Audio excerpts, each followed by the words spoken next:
കേരളം അടുത്തൊരു പ്രധാനപ്പെട്ട ഇലക്ഷനിലേക്ക് കിടക്കുകയാണ്, നിലമ്പൂർ ഉപതെരഞ്ഞെടുപ്പ്. അത് കഴിഞ്ഞാൽ തന്നെ ഉടനെ വരുന്നതാണ് തദ്ദേശ തെരഞ്ഞെടുപ്പ്. ഏറ്റവും ഫൈനലായിട്ട് കേരളത്തിൽ നടക്കാൻ പോകുന്നത് നിയമസഭാ തെരഞ്ഞെടുപ്പാണ് 2026. ഇതിലേക്ക് കടക്കും മുമ്പ് മുന്നണി സഭാവാക്യങ്ങളിലെല്ലാം തന്നെ വലിയ മാറ്റം വരാനുള്ള എല്ലാ സാധ്യതകളും രാഷ്ട്രീയ നിരീക്ഷകരടക്കം ഉയർത്തിക്കാട്ടുന്നുണ്ട്. ഇത്രയും നാൾ ചർച്ച ചെയ്തുകൊണ്ടിരുന്ന മുസ്ലിം ലീഗ് എങ്ങോട്ട് പോകുമെന്നായിരുന്നു. പക്ഷേ ഇപ്പോൾ മുസ്ലിം ലീഗ് UDF തന്നെ ഉറച്ചു നിൽക്കുന്നു.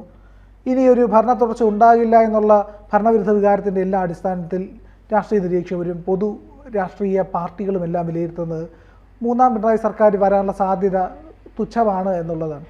അങ്ങനെയെങ്കിൽ തങ്ങൾക്കിവിടെ നിന്നിട്ട് എന്ത് നേട്ടം എന്നുള്ള കാര്യത്തിലേക്ക് കേരള കോൺഗ്രസ് എം, അതായത് ജോസ് കെ മാണിയുടെ വിഭാഗം ചിന്തിച്ചു തുടങ്ങിയിരിക്കുന്നു. അവർ UDF കളം മാറ്റി ചവിട്ടുന്നതിൻ്റെ സാധ്യതകൾ പരിശോധിക്കുന്നു. എന്ത് തോന്നുന്നു, കേരള കോൺഗ്രസ് എം UDF പോകുമോ? അല്ല, പൊതുവെ വിലയിരുത്തുമ്പോൾ കേരള കോൺഗ്രസ്സിന് ഭരണമാണ് പ്രധാനപ്പെട്ടത്. ഇപ്പോൾ ഭരണം കിട്ടും എന്നുള്ള പ്രതീക്ഷയിലാണ് അവർ LDF ചേരുകയും അങ്ങനെ ഭരണം കിട്ടുകയും അവർ LDF കൂടെ നടക്കുകയും ചെയ്യുന്നു എന്നുള്ളത് ശരിയാണ്. LDF രാഷ്ട്രീയമായിട്ട് കേരള കോൺഗ്രസിൻ്റെ രാഷ്ട്രീയത്തിന് യാതൊരു ബന്ധമില്ല എന്ന് നമുക്ക് അറിയാവുന്നൊരു കാര്യമാണ്. പക്ഷേ നമ്മളുടെ പൊതു രാഷ്ട്രീയ രംഗങ്ങളിൽ വന്നിരിക്കുന്ന മാറ്റങ്ങളൊക്കെ പരിശോധിക്കുന്ന സമയത്ത് രാഷ്ട്രീയ പ്രത്യയശാസ്ത്ര കാഴ്ചപ്പാടുകളൊന്നും വലിയ കാര്യമല്ല. ഭരണം കിട്ടുമോ ഇല്ലേ എന്നുള്ളതാണ് പ്രധാനപ്പെട്ട കാര്യം. ഭരിക്കുക, അതാണ് ആത്യന്തികമായ ലക്ഷ്യം. അങ്ങനെ ഭരണം കിട്ടാത്തൊരു സാഹചര്യം വരാൻ സാധ്യതയുണ്ട് എന്ന് കരുതപ്പെടുന്നുണ്ട്. കാരണം ഭരണവിരുദ്ധ വികാരം അതിശക്തമാണ് എന്നുള്ളത് കൊണ്ടാണ് അങ്ങനെ ഒരു തോന്നൽ ഉണ്ടാവുകയും അതിൻ്റെ അടിസ്ഥാനത്തിൽ മൂന്നാം പിണറായി സർക്കാർ എന്ന് പറയുന്നത് യാഥാർത്ഥ്യമാവില്ല എന്ന് കരുതുന്ന രാഷ്ട്രീയ നിരീക്ഷകരുണ്ട്, രാഷ്ട്രീയ നേതൃത്വമൊക്കെ ഉണ്ട്. ശരിയാണ്. അപ്പോൾ അവരുടെ ഒരു കാഴ്ചപ്പാടിൽ കേരള കോൺഗ്രസ് മാണി ഗ്രൂപ്പ് എന്ന് പറയുന്നത് വീണ്ടും തറവാട്ടിലേക്ക് തിരിച്ചു പോകും എന്നുള്ളതാണ്. ശരിയാണ്, അങ്ങനത്തെ ഒരു നിഗമനം വരാം. പക്ഷെ എനിക്ക് തോന്നുന്നത് ഈ CPM കൊടുക്കുന്ന ഒരു ക്രെഡിബിലിറ്റി ഉണ്ട്.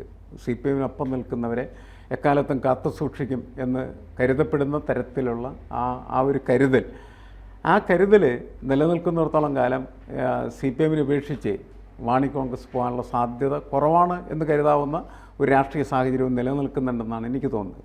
പക്ഷേ പ്രധാനമായിട്ട് 6 സീറ്റുകളായിരുന്നു കേരള കോൺഗ്രസിനുണ്ടായിരുന്നത്. ഒന്ന് പാലായിൽ അമ്പേ പരാജയപ്പെട്ടു. ജോസ് കെ മാണിയുടെ നിലനിൽപ്പ്, അതായത് മണ്ടപോയ തെങ്ങെന്നൊക്കെയാണ് പല. അതെ, പാലയിൽ മാണിക്യമായിരുന്നു മാണി മാഷൻ എന്ന് പറഞ്ഞത്. പക്ഷേ അത് നഷ്ടപ്പെട്ടു. അത് കേരള കോൺഗ്രസിൻ്റെ രാഷ്ട്രീയ ജീവിതത്തിലെ ഏറ്റവും വലിയ പരാജയമായിരുന്നു. അത് ശരിയാണ്, അങ്ങനെ നഷ്ടപ്പെട്ടു. രണ്ടാമത് റാന്നിയിൽ CPM പ്രമോദ് നാരായണൻ എന്ന് പറയുന്ന ഇപ്പോഴത്തെ ഇവിടുത്തെ MLA ഒട്ടും താല്പര്യമില്ലായിരുന്നു. CPM അന്ന് പരിഗണിച്ചിരുന്നത് അജി റാന്നിയായിരുന്നു. അജി റാന്നി അവിടെ സ്ഥാനാർത്ഥിയാക്കാനുള്ള എല്ലാ കരുക്കളും നീക്കി. അന്നത്തെ ഒരു പ്രധാനപ്പെട്ട പിതാവ്, ഒരു സഭയുടെ ഏറ്റവും വലിയ തലവനായ ആളും ഇത് തന്നെയാണ് സജഷൻ ആയിട്ട് പറഞ്ഞത്. അദ്ദേഹത്തിനും അങ്ങനെ CPM വലിയ പിണറായിക്ക് അടക്കം സ്വീകാര്യനായിരുന്നു ഈ പറയുന്ന അജി റാന്നി എന്ന് പറയുന്ന നേതാവ്. അദ്ദേഹം സ്വതന്ത്രനായിട്ട് അവിടെ മത്സരിക്കാനുള്ള കരുക്കൾ വരെ നീക്കി. അവസാന നിമിഷത്തിലാണ് എന്തുകൊണ്ടോ ഈ പറയുന്ന സ്ഥാനാർത്ഥിത്വത്തിലേക്ക് ഇല്ലെങ്കിൽ മത്സരിച്ച് ഒരു വലിയ പെർഫോമൻസ് കാഴ്ചവെക്കാൻ ലൈവ് ആവാനൊന്നും അജി റാന്നി തയ്യാറായില്ല. അതോടുകൂടി പ്രമോദ് നാരായണൻ ജയിക്കുകയും ചെയ്തു. പക്ഷേ ഇപ്പോൾ നിലവിൽ റാന്നിയിൽ പ്രമോദ് നാരായണന് വലിയ റോളൊന്നുമില്ല, വലിയ സ്വീകാര്യനും അല്ലാതായിട്ടുണ്ട്. അതുപോലെ തന്നെയാണ്. പക്ഷേ അതുപോലെ മറ്റൊരു മണ്ഡലം ഉള്ളത് നിലവിൽ പൂഞ്ഞാർ മണ്ഡലമാണ്.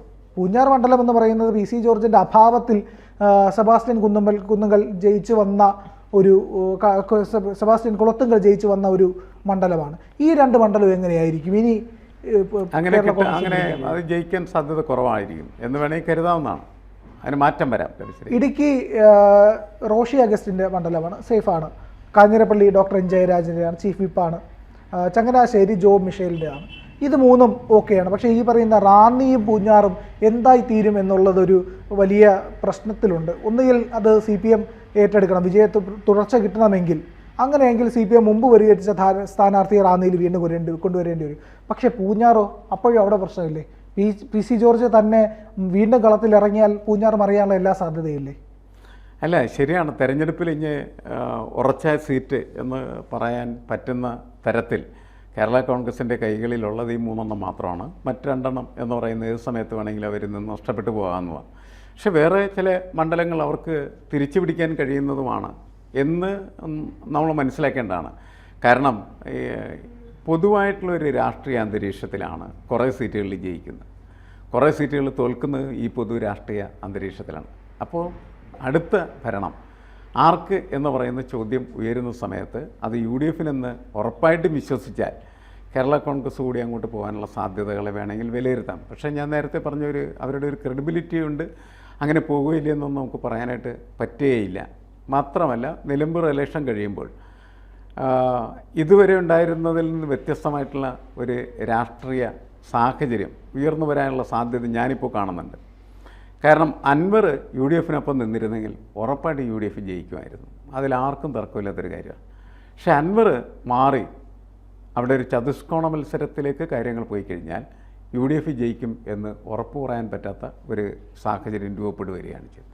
യു ഡി എഫ് അവിടെ പരാജയപ്പെട്ടാൽ അത് തീർച്ചയായിട്ടും ഈ വരാൻ പോകുന്ന ഇലക്ഷനിൽ അതിൻ്റെ മെസ്സേജാണ് ശരിക്കും പറഞ്ഞത്. ഉറപ്പില്ല യു ഡി എഫിൻ്റെ ഭരണം എന്ന് വന്നു കഴിഞ്ഞാൽ കേരള കോൺഗ്രസ് പിന്നെ അവിടെ നിന്ന് ചാടും എന്ന് നമുക്ക് പറയാനായിട്ട് പറ്റില്ല. അപ്പോൾ നിലമ്പൂർ ഇലക്ഷൻ ഒരു സൂചികയായിട്ട് മാറിത്തീരാനുള്ള സാധ്യത ഒന്ന്. രണ്ടാമത്തത്, ഇത് കഴിഞ്ഞതിന് ശേഷം ആദ്യം വരുന്നത് തദ്ദേശ സ്വയംഭരണ സ്ഥാപനങ്ങളിലേക്കുള്ള തെരഞ്ഞെടുപ്പാണ്. ആ തെരഞ്ഞെടുപ്പിൽ ഇടതുപക്ഷത്തിൻ്റെ പ്രകടനം മോശമാകാൻ സാധ്യത കുറവാണ്.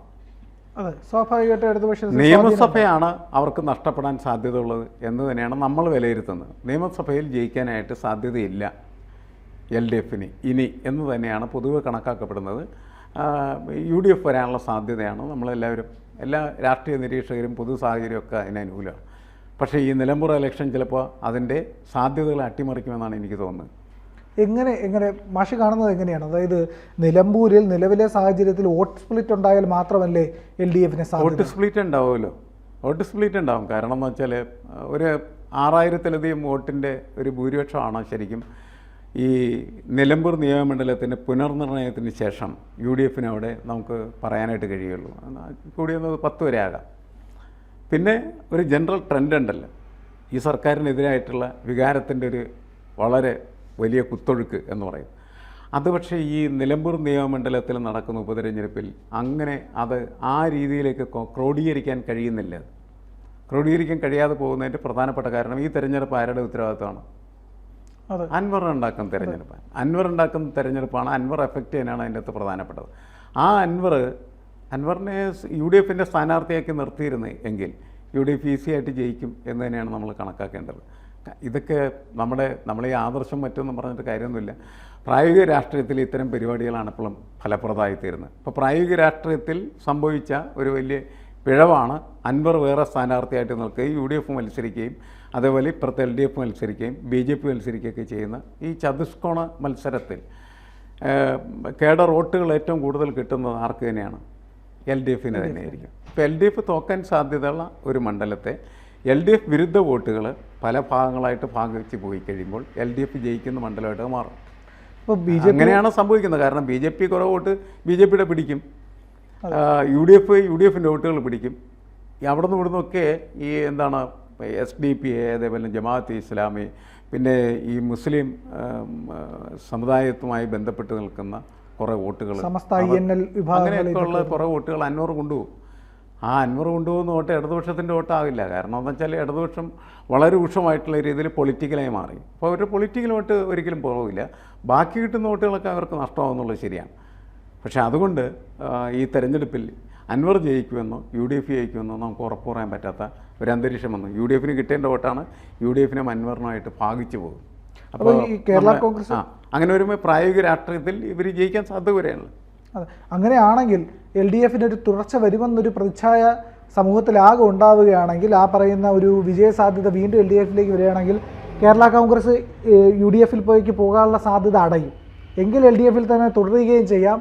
അതല്ല എൽ ഡി എഫിന് പരാജയമാണ് സംഭവിക്കുന്നതെങ്കിൽ ഈ പറയുന്ന തദ്ദേശ സ്വയംഭരണ സ്ഥാപനങ്ങളിലെ റിസൾട്ടിനെ കൂടി ആശ്രയിച്ചായിരിക്കും ഈ കേരള കോൺഗ്രസിൻ്റെ നീക്കം എന്നുകൂടി അനുമാനിക്കും. ഇല്ല, ഈ സാഹചര്യത്തിൽ നിലമ്പൂരിൽ എൽ ഡി എഫ് തോക്കണമെന്നായിരിക്കും. ഇത്രയും ഇങ്ങനത്തെ ഒരു പ്രാക്ടിക്കൽ പൊളിറ്റീക്സിൻ്റെ ചില അനുകൂല ഘടകങ്ങൾ വന്നു. അവിടെ തോറ്റു കഴിഞ്ഞാൽ കേരള കോൺഗ്രസ്സുകാർക്ക് ഉറപ്പായിട്ടും ഈ മുന്നണി ഉപേക്ഷിച്ച് പോകണം എന്ന തോന്നൽ ശക്തി പ്രാപിക്കാനായിട്ട് സാധ്യതയുണ്ട്. എൽ ഡി എഫ് ജയിച്ചാൽ അത് കുറയാനുള്ള സാധ്യതയുണ്ട്. അപ്പോൾ ഈ തെരഞ്ഞെടുപ്പ് യഥാർത്ഥത്തിൽ ഈ നിർണായകമാണ് കേരള കോൺഗ്രസിനെ സംബന്ധിച്ചിടത്തോളം എന്ത് ചെയ്യണം എന്ന് തീരുമാനിക്കാൻ എന്നാണ് എനിക്ക് തോന്നുന്നത്. മറ്റ് തദ്ദേശ സ്വയംഭരണ സ്ഥാപനങ്ങളിലൊക്കെ വരുന്ന തെരഞ്ഞെടുപ്പിൽ എപ്പോഴും ഒരു മേൽക്കൈ എൽ ഡി എഫിനായിരിക്കും. അതിൻ്റെ ഒരു സംഘടനാ സംവിധാനത്തിൻ്റെയും സ്ഥാനാർത്ഥി നിർണയത്തിൻ്റെ ഫലമായിട്ട് അവർക്ക് അതിൻ്റെ അഡ്വാൻറ്റേജ് ഉണ്ടാവും. നിയമസഭാ തെരഞ്ഞെടുപ്പിൽ അവരുടെ ഈ ഭരണത്തിൻ്റെ പോരായ്മകളെല്ലാം ചൂണ്ടിക്കാണിക്കപ്പെടുകയും ഭരണവിരുദ്ധ വികാരം ശക്തമാകുകയൊക്കെ ചെയ്യുമ്പോൾ നിയമസഭയിൽ അവർ തോൽക്കാനുള്ള സാധ്യത വളരെ കൂടുതലാണ്. ഈ തദ്ദേശ സ്വയംഭരണ സ്ഥാപനങ്ങൾക്ക് ജയിക്കാം. എന്നാൽ ഈ 2 തെരഞ്ഞെടുപ്പുകളിലേക്ക് പോകുന്നതിന് മുമ്പ് തീരുമാനം മാറ്റണോ വേണ്ടയോ എന്നത് കേരള കോൺഗ്രസിനെ സ്വാധീനിക്കുന്നത് നിലമ്പൂർ ഇലക്ഷൻ്റെ ഫലത്തിൻ്റെ അടിസ്ഥാനത്തിൽ കൂടിയായിരിക്കും. അതിൻ്റെ വോട്ടിംഗ് പാറ്റേൺ എന്താണ്, എത്ര വോട്ടാണ് LDFന് നേടാനായിട്ട് കഴിയുക, UDFന് എത്ര നേടാൻ കഴിയും, അൻവറിന് എന്ത് കൊണ്ടുപോകാനായിട്ട് കഴിയുന്നുണ്ട്, BJPയുടെ പൊസിഷൻ എന്താണ്, ഇതെല്ലാം നോക്കിയതിന് ശേഷം അവർക്ക് വേണമെങ്കിൽ ഒരു തീരുമാനം എടുക്കാം എന്ന് മാത്രമേ ഉള്ളൂ. പൊതുവെ ഇപ്പോഴത്തെ സാഹചര്യത്തിൽ കേരള കോൺഗ്രസ് ഇങ്ങനെ തന്നെ തുടരും എന്നാണ് എനിക്ക് തോന്നുന്നത്. ഈ റിസൾട്ട് പക്ഷേ അവരെ വേണമെങ്കിൽ എന്ത് ചെയ്യാം, അടർത്തി മാറ്റി UDFിലേക്ക് കൊണ്ടുപോകുന്നതിനുള്ള അടയാളമായി മാറാൻ വേണമെങ്കിൽ. കൂടുതൽ വാർത്തകളും വിശേഷങ്ങളും നിങ്ങളിലേക്ക് എത്താൻ ABC മലയാളം സബ്സ്ക്രൈബ് ചെയ്യുക, ബെൽ ബട്ടണും അമർത്തുക.